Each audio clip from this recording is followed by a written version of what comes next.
Hello everyone, আমি সুমনা। কেমন আছেন সবাই? আশা করব ভালো আছেন। আজ ডিউটি থেকে ফেরার পথে বরমশাই বলল একটা সারপ্রাইজ আছে, বলে এই ক্যাফেটাতে নিয়ে এলো একটা কফি ডেটে, যেখানে আমরা একটা ক্যাপুচিনো আর একটা মোকা ব্রিফ অর্ডার করেছিলাম।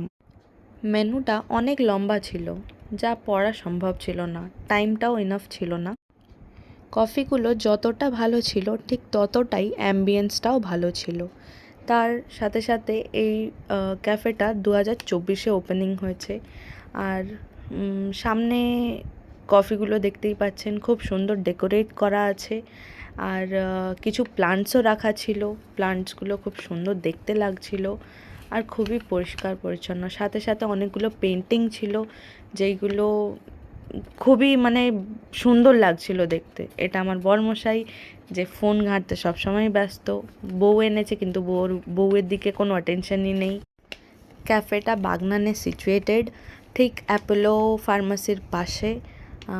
ক্যাফেটার নাম হচ্ছে দ্য 11th আওয়ার ক্যাফে।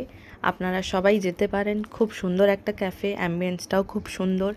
এরপর আমরা বাড়ি ফেরার পথে কিছুটা জিনিস মনে পড়ে গেছিলো, যে কালকে রাখি পূর্ণিমা, তাই রাখি দেখতে পেলাম। খুব কিউট কিউট রাখি আছে এখান থেকেই আমি আমার বোনের জন্য একটা কিউট বেবি পিঙ্ক কালারের একটা রাখি নিয়েছি, খুব সুন্দর দেখতে। আপনারা কার কার জন্য রাখি নিলেন সেটা কমেন্টে জানান। ভিডিওটা ভালো লাগলে লাইক, শেয়ার ও সাবস্ক্রাইব করবেন। আপনাদের কি মনে হচ্ছে ভিডিওটা দেখে সেইগুলো কমেন্টে জানাবেন। সুস্থ থাকবেন, ভালো থাকবেন, সাবধানে থাকবেন। আর সবাইকে রাখি পূর্ণিমার শুভেচ্ছা ও ভালোবাসা।